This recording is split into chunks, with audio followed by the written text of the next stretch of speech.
meeting on April 5th, 2023. We're starting a little late, 3:17. Can I have a roll call, please? As a reminder to all in attendance, this meeting is being recorded and live streamed on the county's YouTube page. Calling the roll for Ms. Simon. Ms. Here. Stevens. Present. Mr. Jones. Here. Mr. Schron. Mr. Schron is absent at the moment. Ms. Conwell. Ms. Conwell is absent. You have a quorum. Thank Second. Second by President, all in favor. Aye. It's approved. Okay, so we have 4 items referred to our committee today. We don't need to, not for committees. So in the rules, it's just the council meetings. So the first matter, can I have that read for the record, please? Resolution 2023-0067, awarding a total sum not to exceed $250,000 to the Village of Chagrin Falls for wastewater treatment plant improvements, Phase 2, from the District 6 ARPA Community Grant Fund. Who's gonna? Well, Councilman Schron is on his way. I'm sure he would want to hear where you're at. Thank you.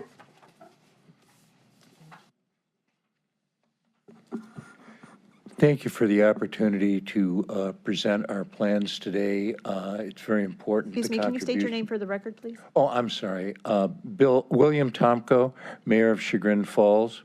Thank you. Should I start over? No, that's fine. Okay. Mayor, and then who else will be? I have Rob Jamison, who's our Chief Administrative Officer, and Georgia Conway, who's designed, one of the primary designers of our wastewater plant. She's going to be making the presentation Great. today. So, Georgia? Thank you, Mayor. How do I change slides? Oh, this button here. Okay. Thank you. Okay. So to summarize the project in one sentence, the village's wastewater treatment plant is underperforming and needs upgrades to meet the current and future needs of the community. The current construction cost of the required improvements is $6 million.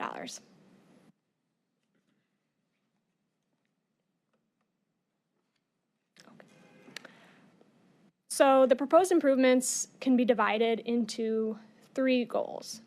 Goal number 1 is to eliminate the sanitary sewer overflows in the collection system and bypasses at the wastewater treatment plant. Goal number 2, replace and upgrade equipment that has reached the end of its useful life. And goal number 3, improve the electrical efficiency of the wastewater treatment plant.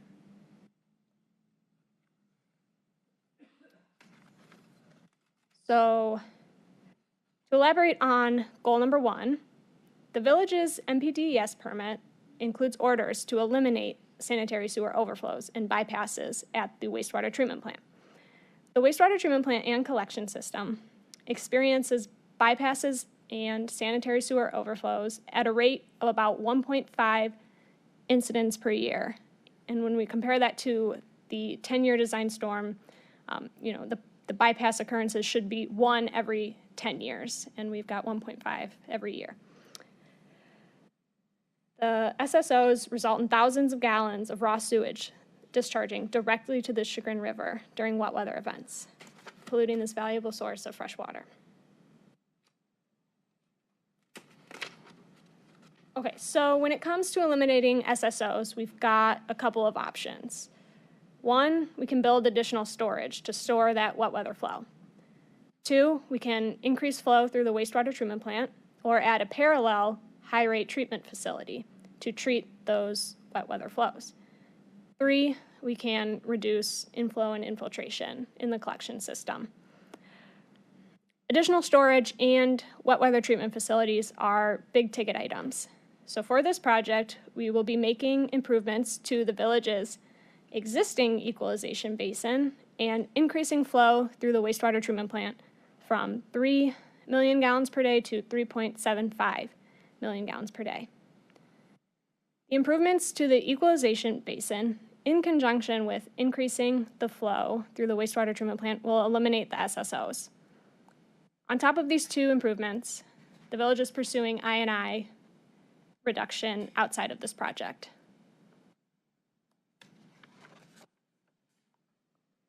Okay, goal number 2. equipment replacement, right? So we just said that we needed to increase flow through the wastewater treatment plant.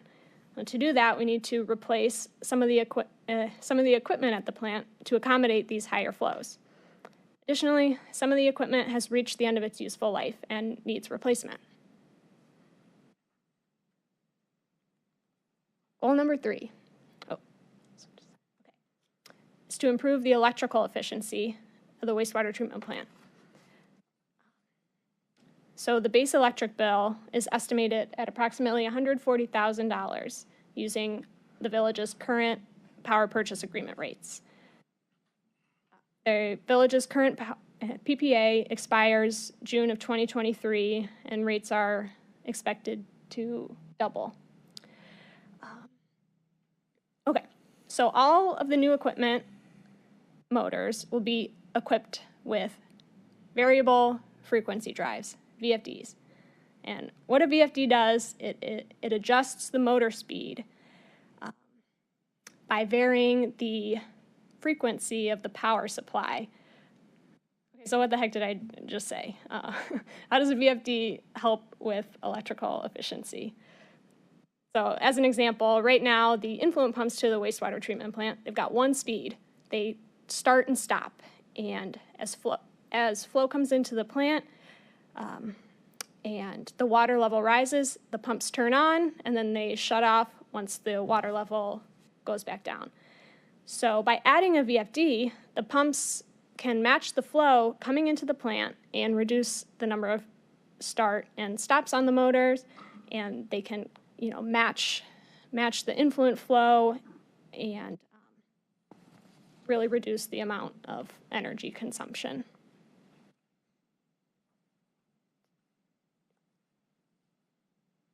So this slide, we have the list of improvements that are included in this project. So I'll run through them and kind of elaborate on the ones that I think are worth elaborating on. I'm not sure everyone's technical knowledge here of a wastewater treatment plant, but number 1, a new influent mechanical bar screen. So right now, the wastewater plant, they've got a manual bar screen, and the village operators have to walk down a couple flights of stairs, take a rake, scrape all of the large debris, your wet wipes, your sticks, put it in a bucket, carry that bucket back up, and it's really not a fun task. So we are replacing that influent mechanical bar screen, or we're replacing that bar screen with a mechanical screen that will automatically rake the screen and dump all the debris into a dumpster. That's number 1, and that will help treat the higher flows through the wastewater treatment plant. Number 2, like we talked about, increasing the wastewater treatment plant influent pumping capacity from 3 to 3.75. Number 3, we're replacing their grit equipment. The existing equipment at the treatment plant is antiquated and needs to be replaced in order to accommodate these higher flows through the treatment plant. Number 4, we are replacing the blowers and adding variable frequency drives to them. If you don't know, the aeration process contributes to a majority of the wastewater treatment plant's energy consumption.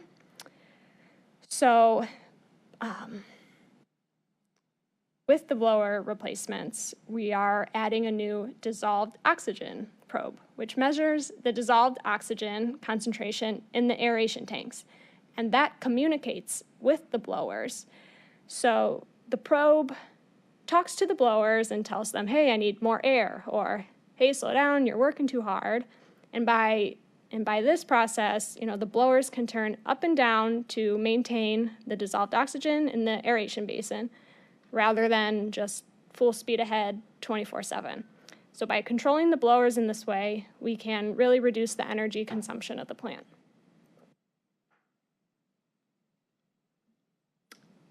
Okay, that's it. Any questions? Thank you. Want just to state that Councilman Tron has arrived, and would you like to ask any questions or make any comments? Sure. How, you keep talking about electricity, with all these different variable speed motors. I also seem to remember that there was a an element of this project that was going to be using solar and collectors? How is that interface? Is that going to be producing the electrical energy or help produce the electrical energy that these motors, these variable motors are going to be using? Okay, could you, I don't know if you're already on the record, is the mayor already on the record or not? The mayor's on the record, but could you use the microphone, please? Okay. Oh, Mayor. sorry. I usually have such a booming voice, I'm trying to keep it down.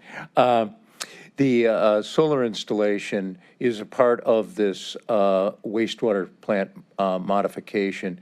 We estimate that we will get a minimum of 35% of the total power needs of the plants from the sun.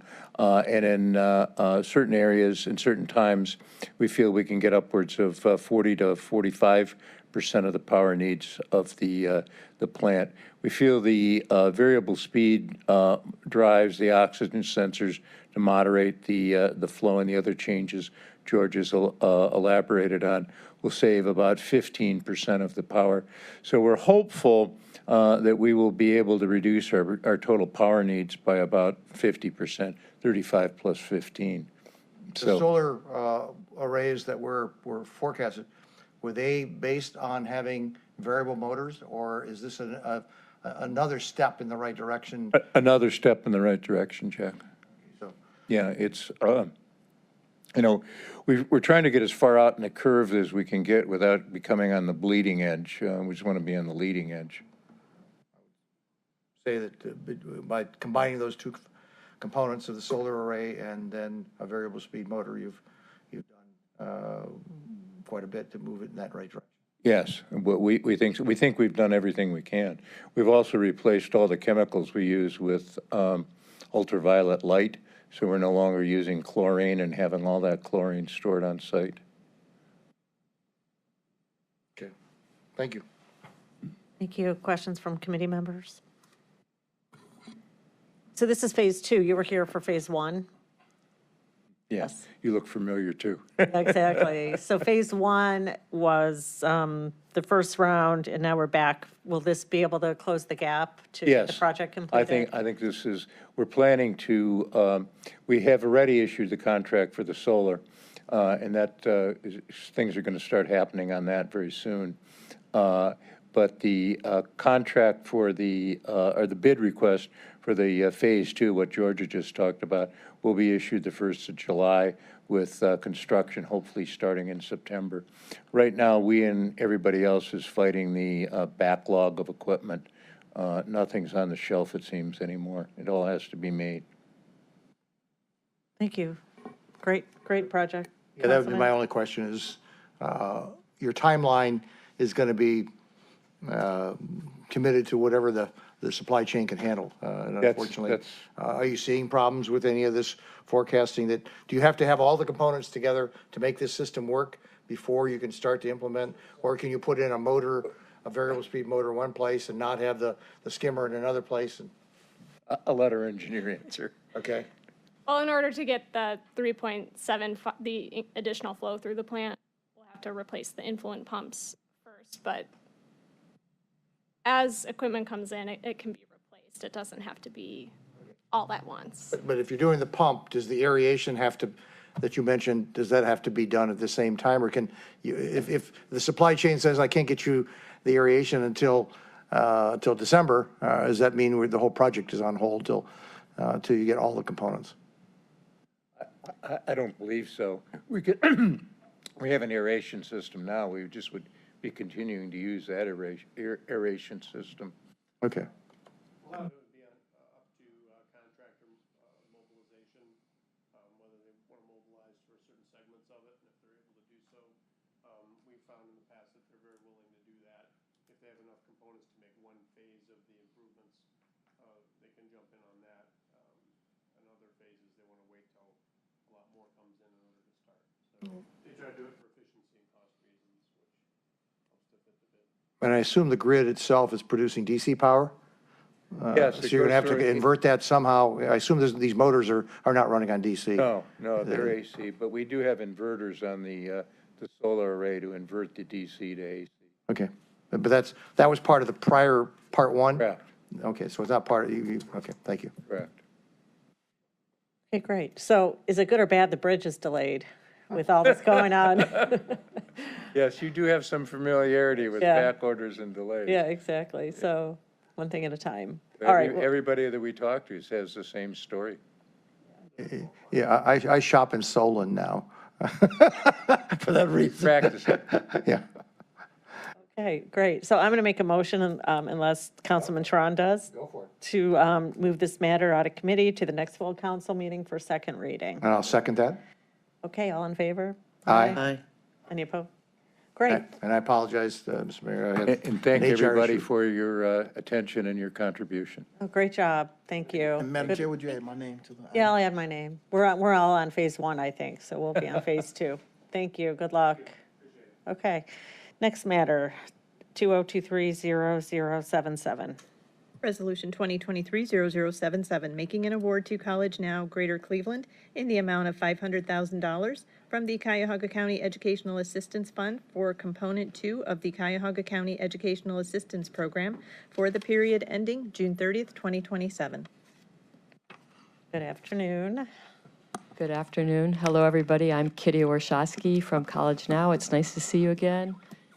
Yes, I'm Bob Durham with College Now as well. Thank you for having us back and for your sustained support of this wonderful program. We are here to seek your support for the 11th cohort of students. It's hard to believe we've been all here and coming for this long. We want to share with you some great news. You do have a report that breaks all of this out, but we wanted to let you know that at the end of the last school year, the 21-22 school year, a total of 690 students across the county have been awarded these scholarships, and we are really thrilled to tell you that 303 of them have already graduated and 222 of them are enrolled. So all total, 76% of students who have received this funding are either in school or have graduated from school. And just to remind you that these are incredible numbers. The average graduation rate for any student in the state of Ohio is 66%. It's 62% nationally. And for students from low-income backgrounds who receive the Pell Grant, which are all of these students, the graduation rate is about 40%. So these students are doing wonderfully. Anybody who receives this scholarship participates in our mentoring program. And we'd be delighted to answer any questions that you may have about the scholarship. Any questions from committee? Councilman Just a Sharon? comment, that's a phenomenal percentage. I mean, just, it blows your way, because I listen to what the student who graduates, who doesn't have any assistant, doesn't have anything like that, and they're in those numbers that you're talking about, way below this. So I'm not sure what do you attribute that difference even between the student who's just going through and not going to hit even 70%? Yeah. Success rate. Why? Mentoring? I think there's a couple. Secret I sauce think is there's mentoring, but- two Okay. things. There's three things actually. Scholarships, helping them stay in school. But B, mentoring. It gives them support through school where we're able to help them if they run into an issue.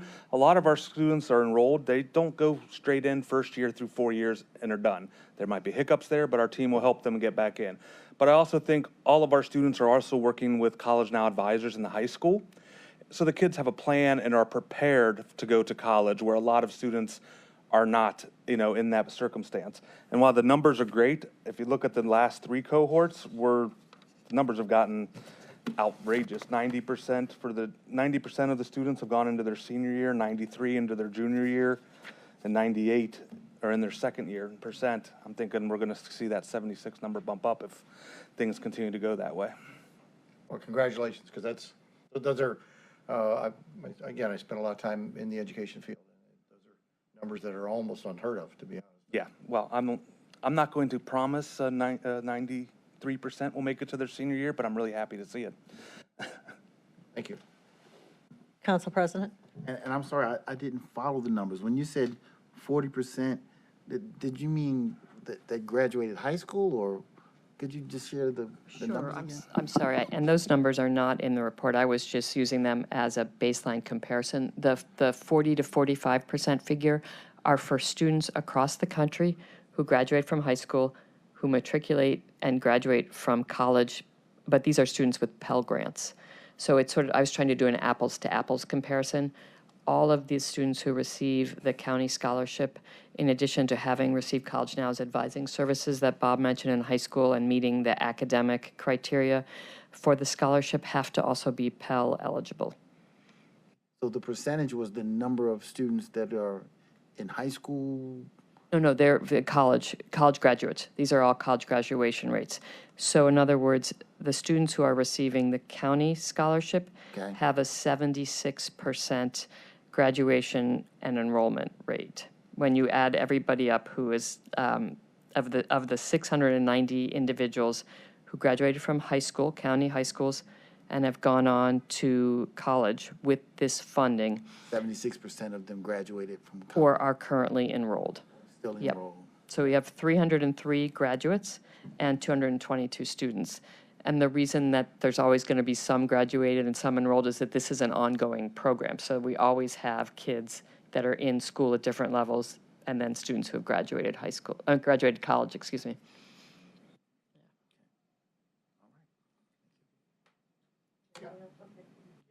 Thank you, Madam Chair.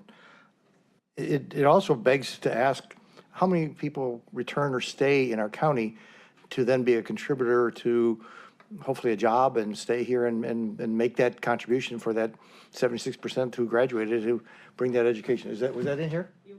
No, but I Councilman know, Strawn, you will be that? thrilled at the numbers, but go ahead. Oh, well, I know that this is a. give you a this is- chance to brag, put it on the record. You know, somebody at the newspaper's going to listen, is Right. watching this on TV at least. That's a different question. Okay. Well, two things, Councilman Strawn. We can answer some of that question, but not all of it. I would say that one of the wonderful things about our mentoring program is that even if a student who gets this scholarship goes to school outside of the county, most likely their mentor is from the county, works or lives in the county, and is part of their job is not only to help them be a graduation coach, but also to serve as the first person on their board of directors. So there's a lot of kind of soft skills that are developed and networking. And, let's say that Councilwoman Simon was my mentor, even if I was at Ohio State, but I wanted to come home for the summer and I was looking for an internship, she might be able to connect me to someone. So there's those soft skill aspects of it. I think Bob do you want to give the numbers? Okay. Oh, we don't have. Well, and the other thing is that the reason we can't tell you with precision is it's not a qualification of getting our scholarship that you have to return to Cuyahoga County and work. So I can't give you hard numbers of graduates who then come back to Northeast Ohio specifically. Because our scholarship is focused on getting kids their degrees. Yeah, we don't currently do follow-up with employment record or things. It's something we'd love to do, but we fortunately don't have the staff to do that at this point. Or the funding to support the. Well, Councilman Strawn is going to follow up, but I think one of the questions is how many are attending in county schools, I didn't right? ask that. You notice I stayed away from that question. that what I you asked it were- a different way. didn't I? Okay, you asked in a different way, Yes, but we it know. wasn't answered, so But we actually, have their those answer is numbers. that answer is in one of the charts at the back. Different cohorts, go ahead. Yeah, if you're wanting the answer to that, we did this year in this previous cohort increase the number of kids going to the county from 26 to 49%, because I know that was a concern last year. So we've put an effort into helping students achieve their goals, but also using all of our abilities with other funds to, meet the needs of the students, so. But I really think it's a marketing aspect that you could figure it out. And every one of these schools has a placement office. Every single one of them does. And so they're trying to place that graduate someplace for a job. And it's not an unreasonable request to say, hey, we're sending you the scholarship that's going through you. You probably are touching these placement offices already with the scholarships and say, hey, see if you can tell us where these graduates are going, because, I mean, it becomes a good story. I know we do interns at my own business, and we've created our own alumni association, theoretically, of interns who've been coming and being interns for the last 10 years, and I just can't help but think that you've got the ability to have a cohort of Oh, you, folks who, I mean, you're exactly right, and just as we're standing here, I have two thoughts. One, I want to underscore what Bob said. We unfortunately don't have a dedicated person or staff to kind of track all of our alumni, not just these scholarship recipients, but I think one thing we could probably do is we can certainly survey. We can't guarantee how many people will answer, but we can at least reach out to students who have received this scholarship, who have graduated, and then we could start including that information. That's a great suggestion. We have done that for another funder. We just would want to set expectations that we may or may not have everybody's contact information once they've graduated from college, and they may or may not choose to respond. But we can absolutely ask the question, did you come back? Have you stayed in the county? Where are you working? That kind of a thing. seems like a great story that we could. It is. and You're My gut 100% tells me correct. that you're going to find a high number of people are coming back to the county, because it's historical. People come back to. Correct. Come back to the roots. It would be a good story. If you got 76% graduating, it'd be fantastic. If we had 50 or 60% of that 76% is back here in Cuyahoga County making a contribution to jobs and paying taxes and. No, funding this. it's a great point, and I think we can start adding that survey. We can try, and we'll see what we get, and we'll tell you when we're back here. Thank you. Talk to you Absolutely. next year on it. Exactly. Okay, thank you. So I just want to reiterate that this was part of our charter mandate as a county council. It's one of the only mandates county council has, is to invest in education, and this was our first program, the Education Assistance Program. 2 components, this is one, extremely successful. So when we look at the next budget cycle, I'm going to take a look at enhancing this perhaps if possible. The second piece is the workforce development, closing a gap there, which we can hear from in a minute. But yeah, these are, standing the test of time to be one of the hallmarks of a successful program, and we appreciate your work. So we don't have to suspend rules, so I'm going to make a motion that this resolution be moved to the next full council meeting for second reading. Second, all in favor? Aye. Aye. And I'll put my name, it's already there, but, okay, thanks so much, we'll see you soon. Great. I just want to reiterate our thanks, not only on behalf of us in College Now, but of all the students and their families who have been receiving this. We really appreciate it. Thank you. Resolution 2023-0083, authorizing an amendment to a contract with United Labor Agency Incorporated for operation of the Workforce Service Center, Job Seekers and Employer Services, and management of the On-the-Job Training Program, and the Federal Reemployment Services and Reemployment Services and Eligibility Assessment Program for the period July 1st, 2019 through June 30th, 2023, for additional funds in the amount not to exceed $2,509,779.50. Good afternoon. Good afternoon. My name is Laura Chalker. I'm the Deputy Director for Ohio Means Jobs, Cleveland, Cuyahoga County. And I am here to speak about the addition to this already approved contract that has services running through June of 2023, and the addition of the funds, just over $2.5 million to continue services to our partner United Labor Agency for their job seeker services and our one-stop operation. Okay, Do you have questions for me? I can ask the questions we Sure. talked about. Yes. This amendment is to get the money allocated or paid through 2023, and Correct. then what's the expectation on the next contract, a year? Sure, And then go yes, out to the bid? next, so all of these funds are 100% federal dollars from the Workforce Investment and Opportunities Act and the reemployment, I have the acronym stuck in my head, the RECIA dollars. So this is to get us through June, and then we'll be coming before you, hopefully at the end of this month, if not early May, to come with a 12-month contract. And during that 12-month time, we are also going to be going out for a new RFP for the work. Mm-hmm.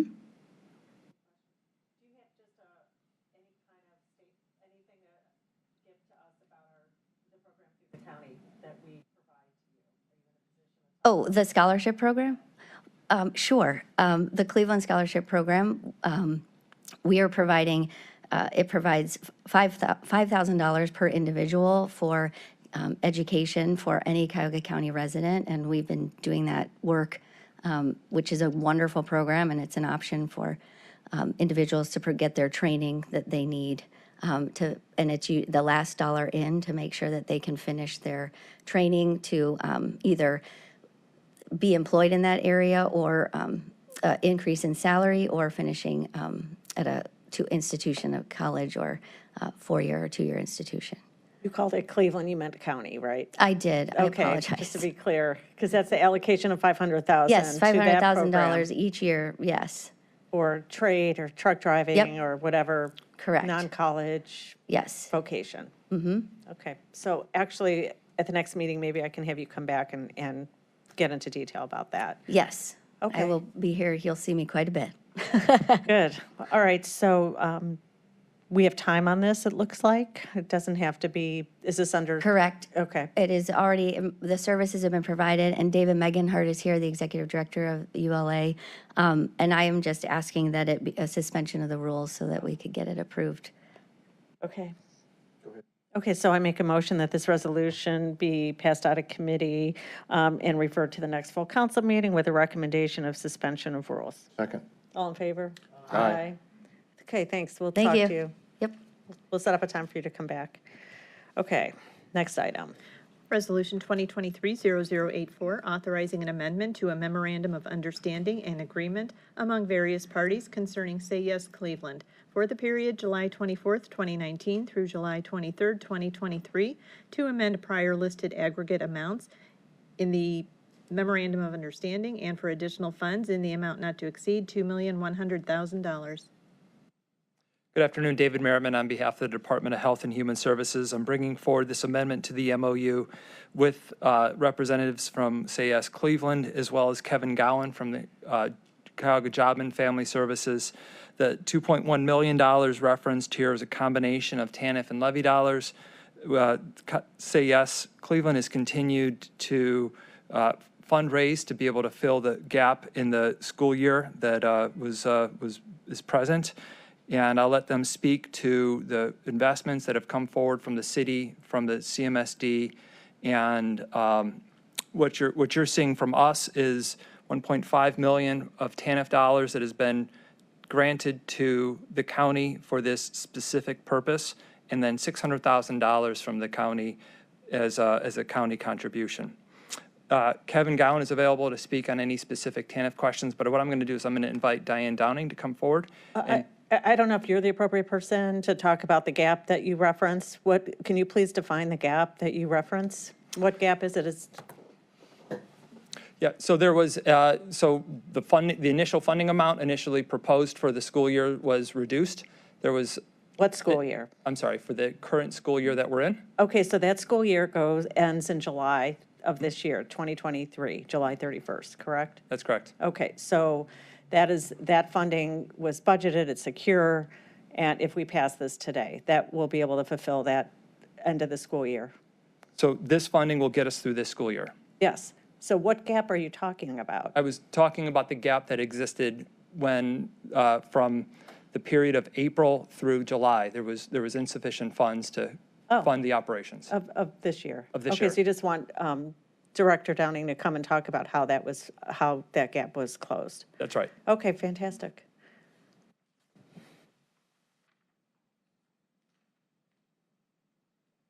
Good afternoon.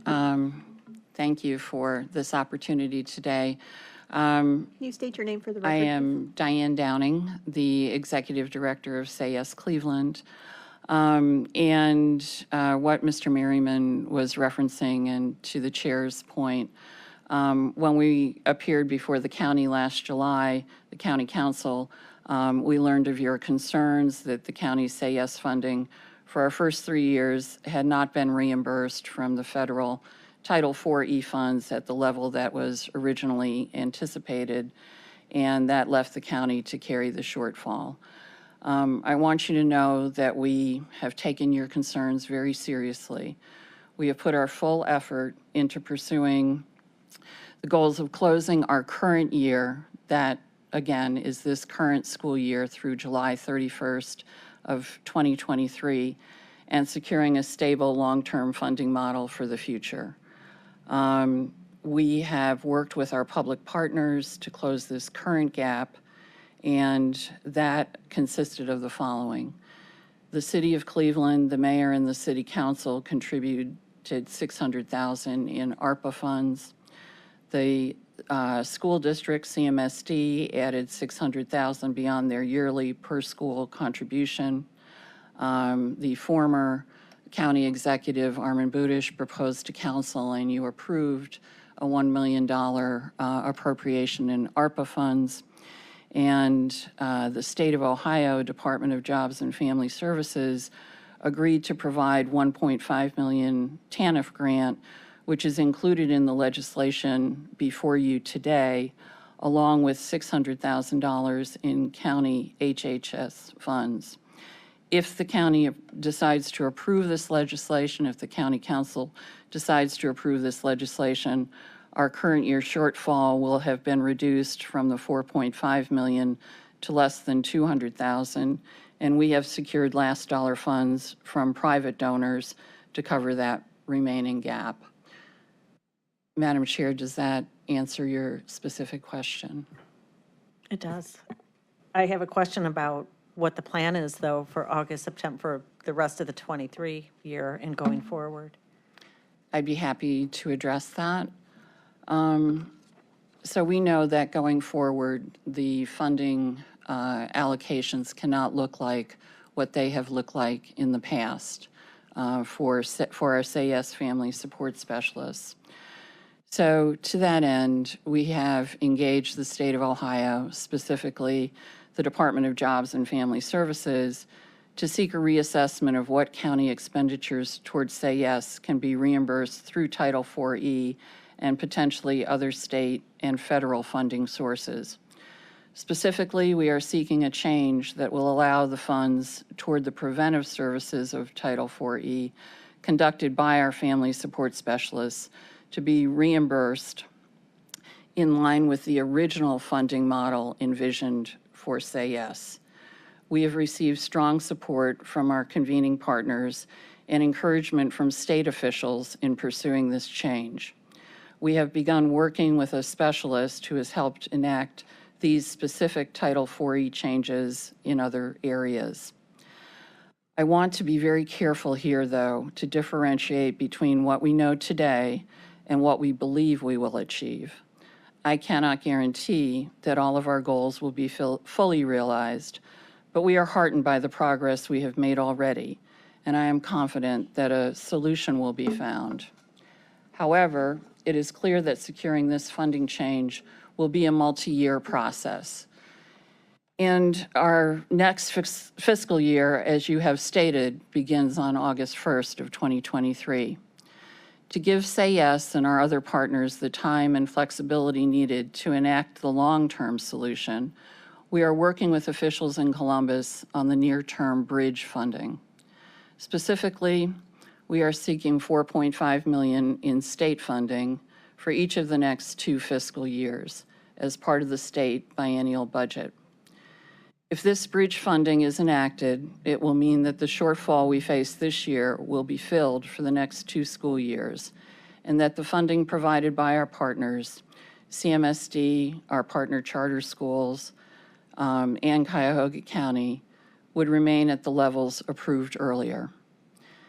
In plain terms, it will mean that when we come before County Council seeking funding for the next school year, we'll be asking for the same amount of $1.6 million that the Council initially approved this year. I hope all I've shared here conveys one thing clearly. We recognize that the county's funding of SAYS family support specialists cannot and will not look the same as it has during our initial years. Our every effort is being spent on sustaining the benefits of SAYS for the students and families we serve through a sustainable, equitable funding model that doesn't leave an outsized share of the financial burden on Cuyahoga County.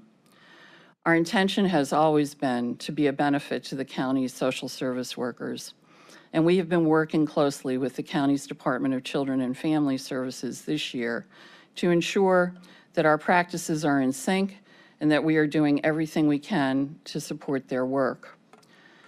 For example, the director of DCFS recently created a coordination plan that will refer youths in county custody who attend a SAYS school to our family support specialists.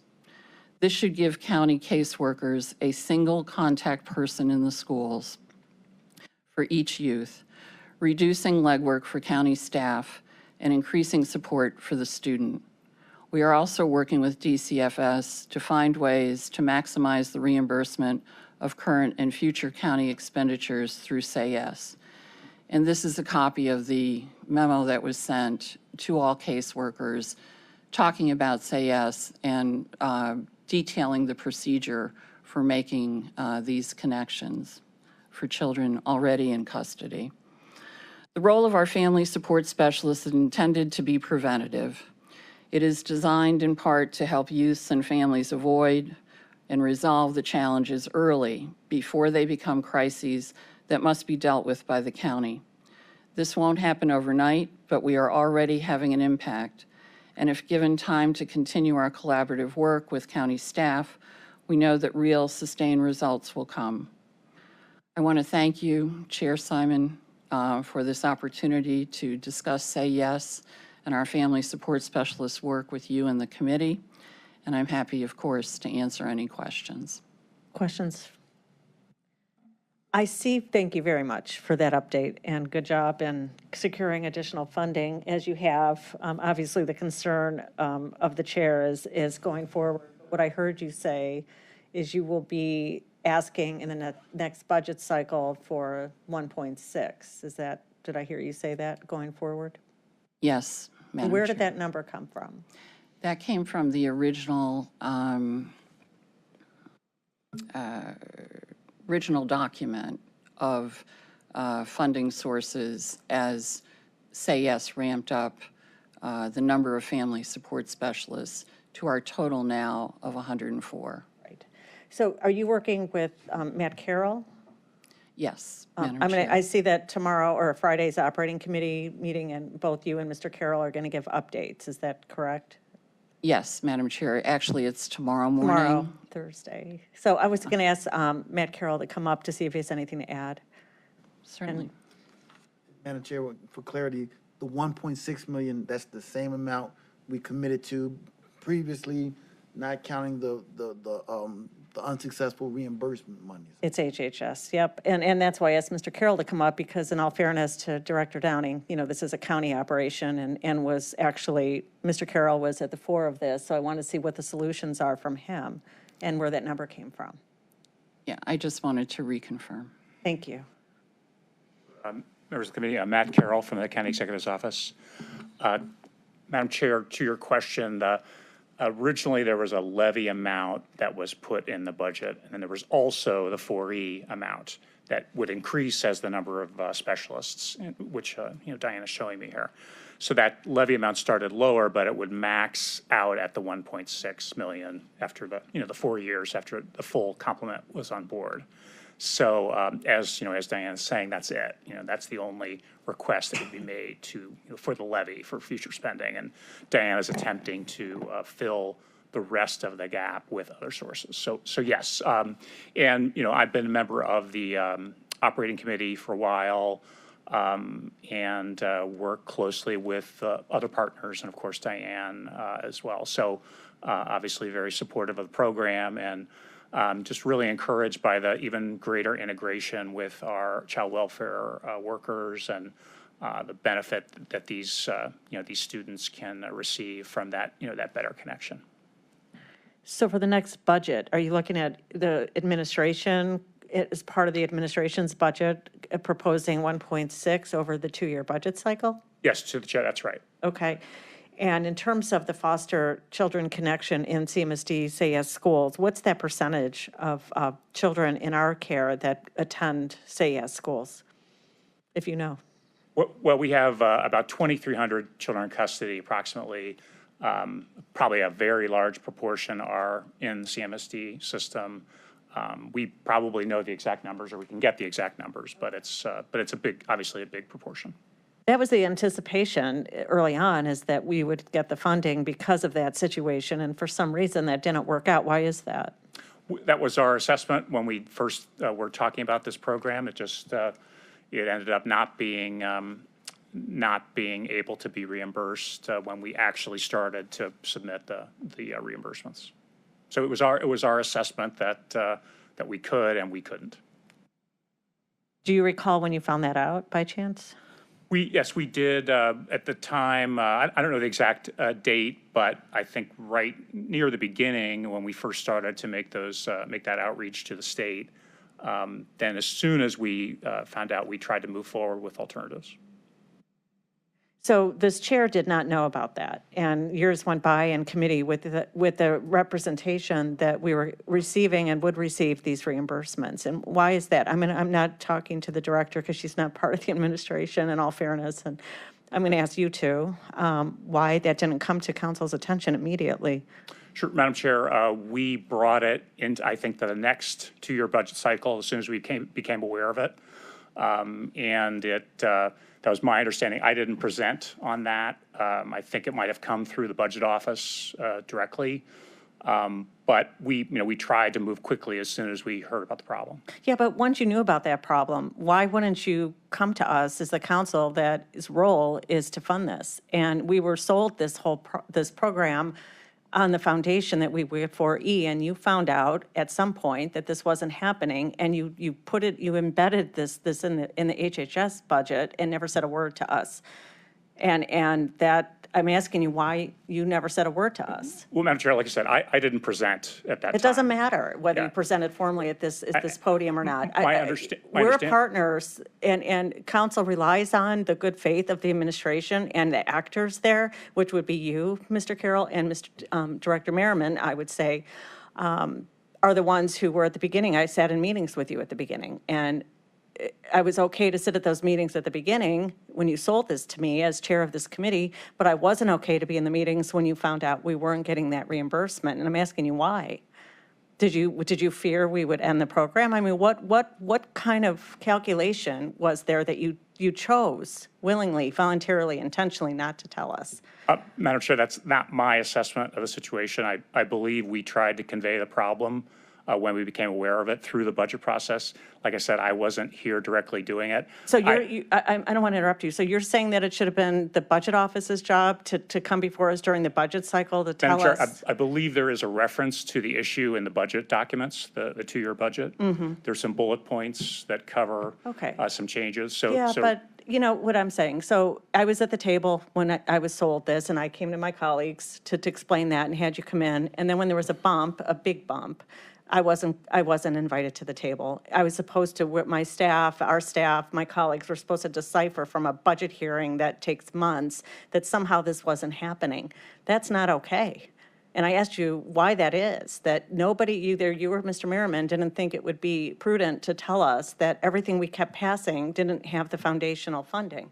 I'm sure that was not our intention. I understand your concern. I think we pursued a solution. We could have been more direct, and we could have included you more specifically in that solution. But again, it was not our intention to exclude you. Well, unfortunately, this created a lot of bad will. You know, we're getting calls from everybody as if we're somehow the ones that are responsible for this program not continuing in its current shape or form. But it was really because we didn't know at that time that there was a huge funding issue. And perhaps at that time, we could have worked together collectively and collaboratively to make sure the program was sustainable. But instead, it, in my mind, was intentionally withheld and created bad will, bad press, bad for these kids. And I just want to say, if I see this again, you know, this unfortunately damages the programs that you come before us with. And I think my colleagues would be quite skeptical going forward because of this past history. Any questions, Jack Schron? Oh, just my only comment. I've been on this council for 12 years. I never received so many communications on an issue other than this one, where it was perceived that somehow we were the ones, this body of 11 was the one, was the body that was cutting this off and making this not available to the kids. And you know, it wasn't us. And I don't remember seeing a whole lot of people standing up and grabbing that lectern up there and arguing that it really was us, that we screwed it up and should have communicated to the body of 11 out there. And so I'm not looking for you to provide us cover. We're big we're adults here. We can handle our own selves. But by the same token, it was truly one of the worst times that I've been on this county council, and what we received as far as communications, like somehow we were lying to the people, and we were taking, and we were being mean to the kids, and that's the last thing that I know that the council, the committee chairman, would want that to have any kind of reputation like that. Understood. Any other, Council President? Thank you. Mr. Carroll, in your own words, you could have been more forthcoming or more timely in sharing that information with us. That was critical. It was important, and that did not happen. And it put us all, as Councilwoman said very eloquently, it put us all in a bad light. It put us in a bad situation, and I still feel a certain way about it. I do. I feel a certain way about it. I want to commend the Councilwoman for the letter that she put out that clarified, because we certainly did not get much help from the newspaper. Ms. Downing, did you have an opportunity to see the letter that Councilwoman Simon put out? Yes, I did, Mr. Council President. What was your assessment of the letter? Was it accurate? Unfortunately, Mr. Council President, I was employed at a bank when those discussions took place, and I was not part of any of the planning for Say Yes. My work begins with Say Yes in 2019. I meant the letters Councilwoman sent out just in the last few months. Yeah, no, I did see it, but she references times before my tenure. For your tenure, all right. Well, again, it was an excellent letter and an excellent response to our constituents who questioned our commitment to the children that we serve here in this community. I'll say this, as I believe in the program from the beginning, as I always have, to the tune of 1.6 million, and in the past. In the future, it appears there's going to have to be a conversation about monies and contributions in the future. And I'm not saying I'm opposed to it, because I genuinely believe in what this program can be about. But I also think that there needs to be some offline conversations about the effectiveness of it. I want to see metrics. I want to know what has been done in the years past. I want to know how we are, again, increasing attendance, increasing graduation, reducing the suspensions and dropouts. These are the things that the cohort of supporters are capable of doing. They have the capacity to do it, but it's not going to happen if a conversation doesn't happen around those things. So any future conversations are not going to simply be about, does the county get 1.6 million? It's going to be about, what are we getting from this, and is the infrastructure strong enough, the leadership and the infrastructure throughout strong enough to give us the results that are needed to take advantage of the scholarships that are waiting for these children. So it's going to be a much more in-depth conversation when the time comes, when that time comes. And Madam Chair, to the Council President, I welcome that and look forward, if I may, to reaching out to you in your office to set those conversations in motion. My door is always open. Great. Thank you so much. Thank you. Councilman Schron. With that door open, why don't you come up with a list of metrics that you think would be best measured, that you think are measurable, performance objectives, set the target, set the date, set the goal. This is a 1 year, this is 6 months, these are so many individuals, here's how many families. I think that we shouldn't come up with that list. This is your bailiwick. You're leading this, so come up with some metrics. We might disagree with them, we might add some more to them, but why don't you, rather than having the council president come up with that list, why don't you come up and provide us with that in the next 6 weeks or 8 weeks? And Madam Chair, to the councilman, when I made the statement about reaching out to the council president's office, I meant I should have elaborated, but I do want to share the metrics that we have to date in the work that we've done, both with our family support specialists and the needs that have been shown through that work. Thank you. He is correct. I do expect you to bring those to me, but I shared that with you so that you know where my thinking is when I examine what you bring to us, that those things are critical. They have best practices. There are best practices around getting these things, and we've done it in the county and other areas. So we'll be looking to be good partners and strong partners in serving these children who aren't just characterized as Cleveland's kids. They are county's kids as well. Thank you, Mr. Council President. Absolutely. Thank you. And I just have a question of Director Downing. When were you actually selected and retained as the director of Say Yes? I was selected in December of 2018. I think it was around the 22nd of December. And I began my work full-time in February of 2019. So when President Jones asked you about the letter submitted to the open media letter, you said that you weren't around at the beginning and you couldn't give an opinion because of that. But you knew about the lack of funding, that the reimbursement funding, correct? Madam Chair, I was coming into something new, and I didn't know that there was an issue. You never knew there, when did you, so your conversations, you worked closely with Matt Carroll and Dave Merriman, I'm assuming, through this time period.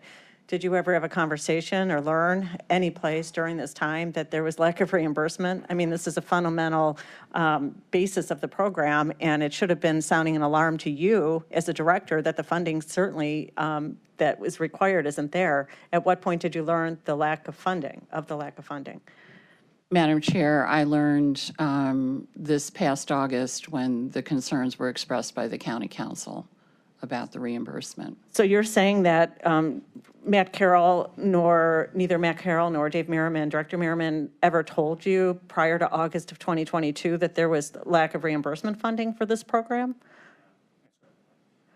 When the problem came up, when we first learned about it, we shared our solution that we were going to try to do. I believe we had a general conversation about, we probably didn't go into much detail about it just because we were, again, trying to fix it at that time. But whether it was a big topic of conversation with the committee or not, I can't say for sure. But we, it was something we were trying to fix.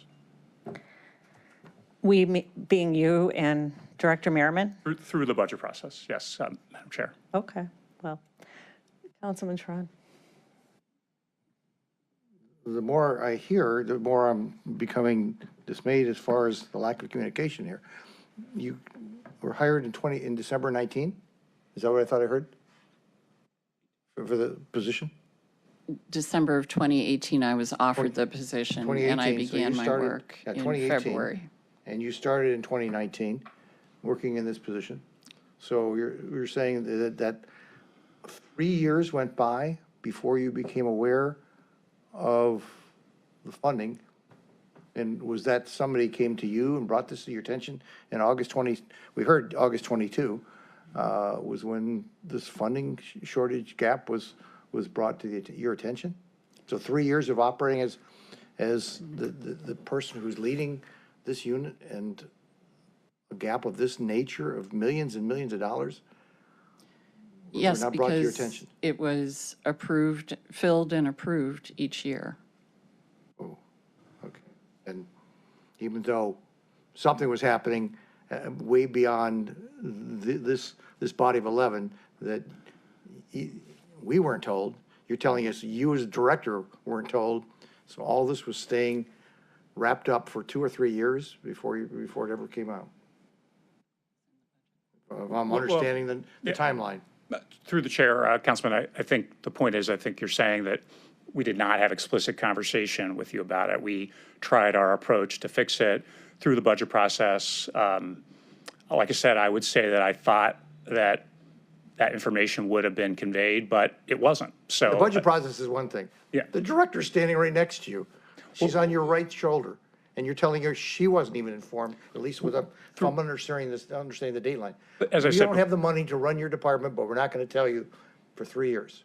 through the chair, Councilman, as I said before, when we became aware of the problem, we did raise with the committee that there was an issue. We said we were going to take action to try to address I'm sorry, it. what committee? With the Say Yes Committee. But I just heard Director Downing say she didn't know anything about it until August of '22, that there was a lack of reimbursement funding. Could you want to be clear on the record, Director Downing, when you actually learned of the lack of reimbursement? Because I heard you didn't Madam Chair, know. what I was saying Okay. before is that we started to try to address the problem. It did not become a big topic of conversation of the committee. I can imagine it wouldn't necessarily have been a prominent fact for the Say Yes group.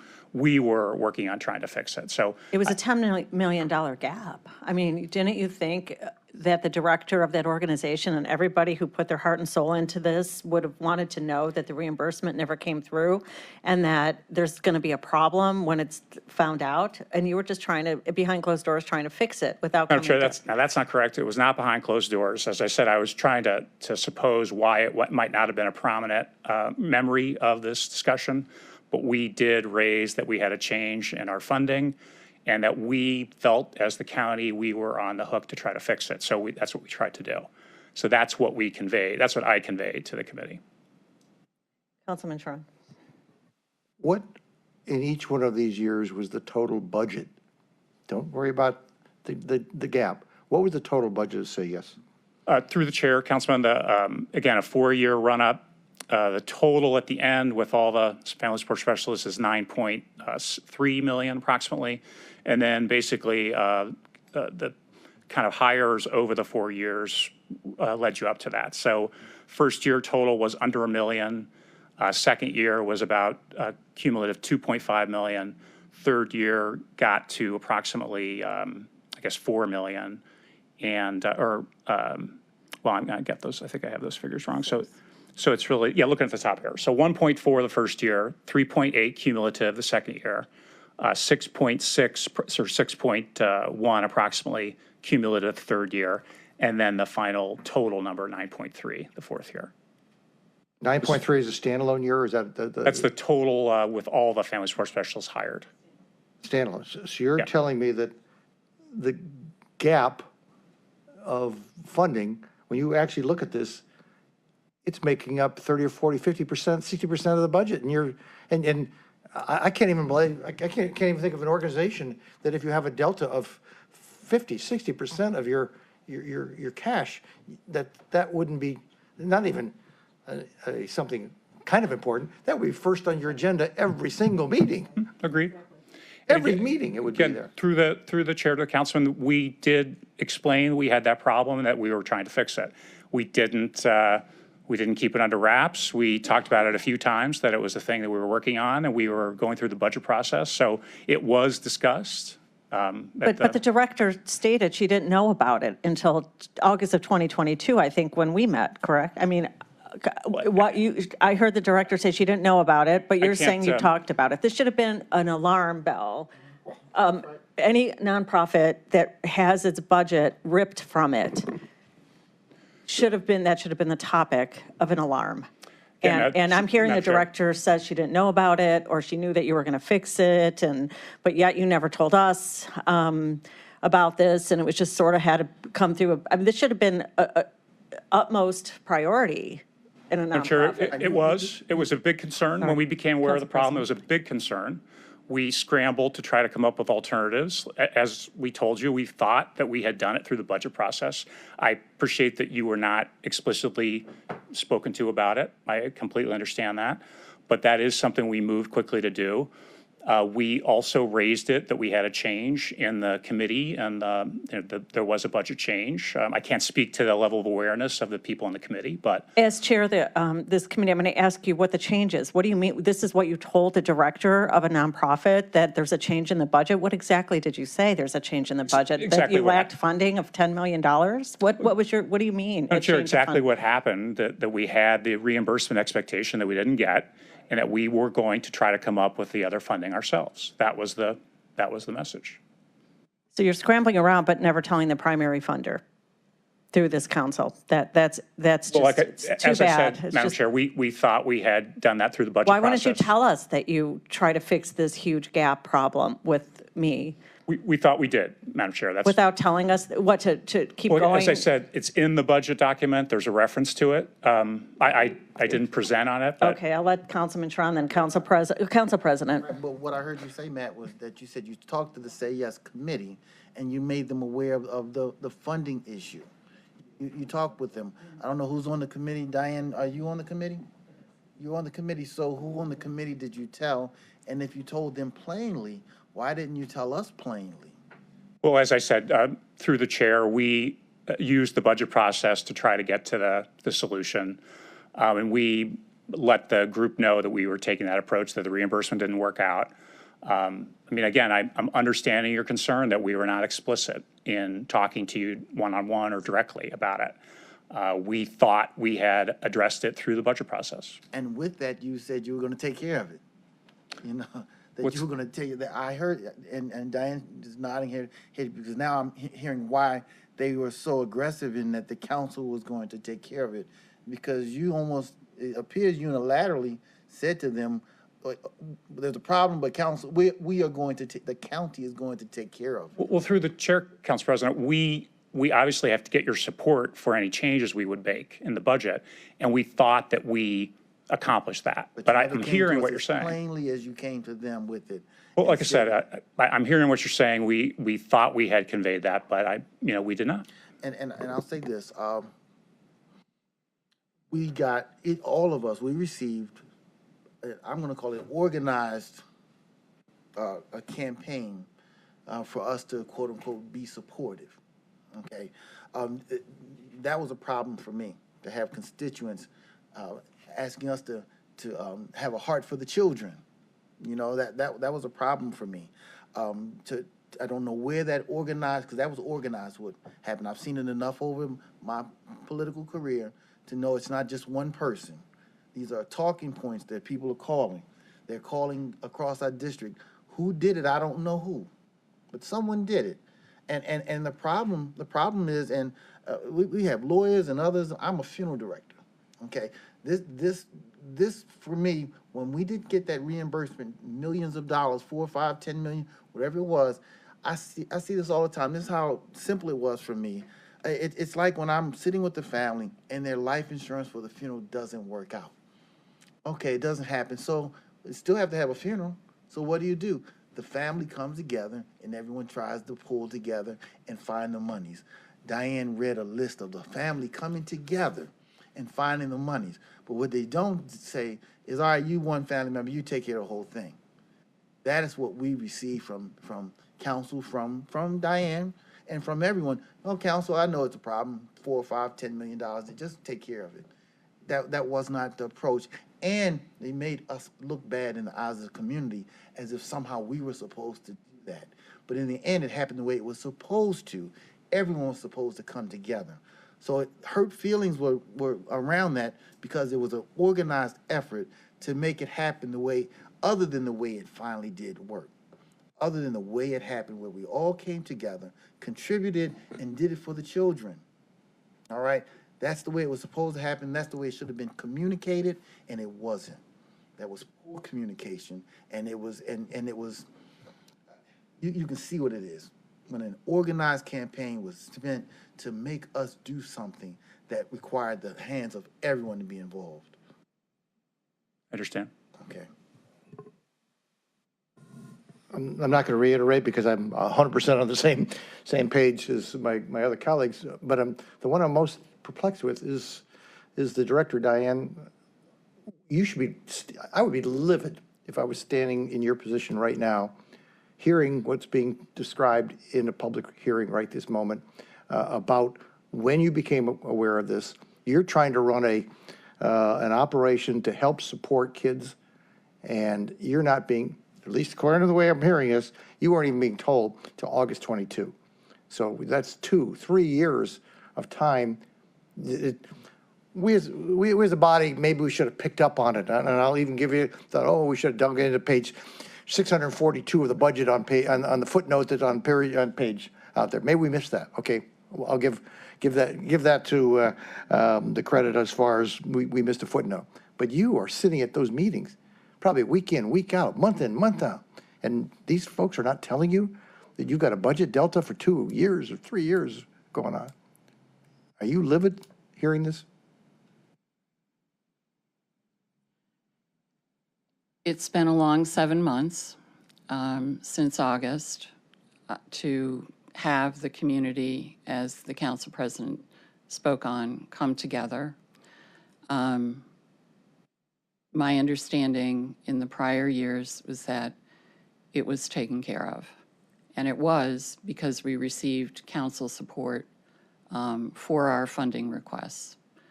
So I have stated in my remarks that we realized we took the issues that were brought to us in August seriously, and that the funding for SAYS Family Support Specialists will not look the same in the future as it has in the past. And that is my promise to everyone on County Council and also to the county executive. That is how I intend to go forward. That's the go forward from August 22nd. I'm trying to at least hit the replay button and say, when you're hearing this and you're trying to run an effective program and no one has ever even brought that to your attention, this delta is there. Aren't you livid to hear this being discussed, that they knew? No. And we were supposed to find it in a budget document? You've seen the budget document, you know how big it is. And we were supposed to have found that in a footnote. One is I'm chagrined to hear that as being an explanation, but two, I'm actually, if I was in your shoes, I'd be just livid to think, here I am trying to run a nonprofit and somebody's not putting that is not agenda item number one. Every meeting coming up, how are we gonna, you should be asking these questions. You should have been asking these questions in 19, 20, 21, 22. You should have been asking, how are we gonna fund this thing? But I guess that's where I'm coming down is on this thing. I'm so disappointed in the whole process. I'm confused because I heard you say, Director, that you knew nothing about this 18, 19, 20 till August of 22, that there was this huge shortfall of reimbursement to the tune of almost 10 million that you didn't know. But now you just said you heard it was taken care of. Madam Chair, we have ordinances from each year that were approved, and so there was no funding gap. Did you know that the reimbursement wasn't coming through prior to August of 2022? It was taken care of by HHS No, I'm asking you, funds. did you know that there was, the reimbursement was not coming through prior to August of 2022? That's an easy question. I knew that we needed to find another source, which happened. No, did you know that the reimbursement for E was not coming through prior to I August of 22? did not know it specifically, no. What did you know generally? That Health and Human Service levy funds would be used to cover the county. Why would you funding. even be having that? Wait, why would you even be having a conversation about HHS funds covering a shortfall if you didn't know about the lack of reimbursement prior to August of 2022? Because that is what I saw, Madam Chair, in the ordinances and the MOUs that were presented to council. But you knew there was a shortfall. You said it was taken care of. What was your understanding of the shortfall? That there was no shortfall, Madam Chair. So you're because staying here at this microphone. At no time prior to August of 2022, did you know, were told, discussed that the reimbursement from the state was not coming through as anticipated when you started with your position in February of 19? Is that your testimony today, that you never knew anything about this lack of reimbursement from the state? My testimony is that the county funding would be covered by Health and Human Service levy. And in our memorandums of understanding, there was the option of different types of funding. I really don't want to beat a dead horse. This is I'm asking you over and over again, and you refuse to answer. At what point did you learn that the reimbursement from the state was not coming through to fund your nonprofit that depended on this? You knew that there was a shortfall. You knew that somehow it was taken care of, quote, it being what? You knew there was no reimbursement coming in like at the levels that was anticipated. In the memorandum of understanding that we have with the county, there is the opportunity for Health and Human Service levy funding to fund this portion of Say Yes. I'm not going to keep my colleagues here, but you've not answered the question, and I'm disturbed by that you are a director of a nonprofit that's funded almost, up till now, entirely by this body, and you refuse to answer the question when did you know that the reimbursement was not coming in? You said on record, August of 2022, but then yet I hear you say it was taken care of prior to that. So is your testimony you knew nothing about the reimbursement shortage prior to August of 22? Or is your testimony that, well, you kind of knew about it, but I thought it would be taken care of? Madam Chair, I don't know exactly when, but I knew that the gap would be taken care of by Okay, the so you're county. the nonprofit director, and you at some point learned that 60% of the funding's not coming through. And your testimony is you really didn't know the basis of that or when you even learned it. Now I'm hearing your story change. And for the record, it was our staff that came before this committee when I, actually as chair, when I came to fully fund the 4 years of doubling everything up to look to see about the 4E and how everything was going. And it was through staff in this chair that we learned that it was never happening. We had to do that on our own.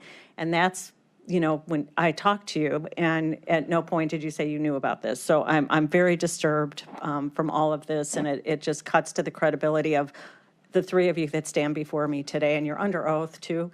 And this is a serious matter, and, that is going to carry forward, and it's not going to end today, but I am going to end the meeting because it's 4:30.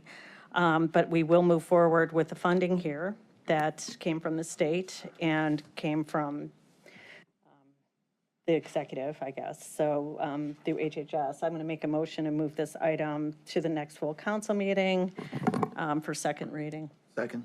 All in favor? Aye. Aye. Thank you, Madam Chair, members.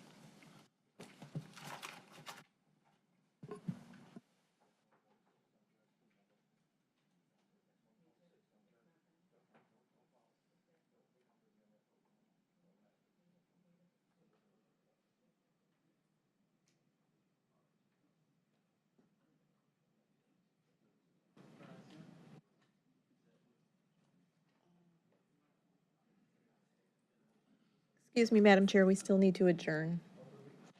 We still need to adjourn.